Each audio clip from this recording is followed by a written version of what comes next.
The Aspen España Seminar on Transatlantic Values uses the same method that we've used for over 60 years in our executive leadership program in the United States. It uses the same method of text-based dialogue that we literally use around the world to help leaders think about how to lead more effectively and responsibly.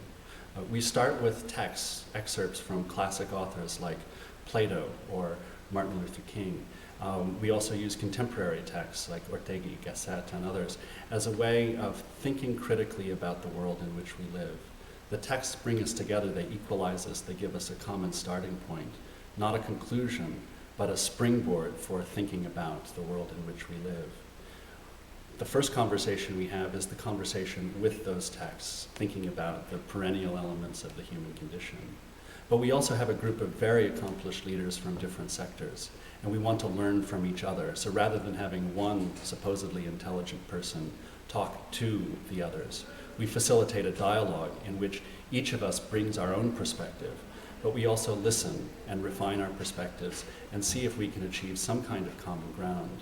Common ground that doesn't mean agreement, but it does mean understanding that allows us to work together. The seminar also gives us an opportunity to take 2 or 3 steps back from the day-to-day lives that we lead, from the pressing decisions that we make, to establish a different context, a broader context for reframing the decisions in which we live so that we're less reactive and more thoughtful and creative about the kinds of decisions that we make. And again, this is an opportunity for us to think creatively about the future because we're more informed by the past, not necessarily imitating the past, but understanding where we're coming from so that we can chart a new course for where we might go together. As the founder of the Aspen Institute, U.S. Walter Pepke said that the purpose of the seminar, the purpose of our dialogue together, is not to give us greater technical skills, although we do get greater technical skills from the conversation together. But ultimately, we're better leaders because we are more self-aware and therefore more self-correcting.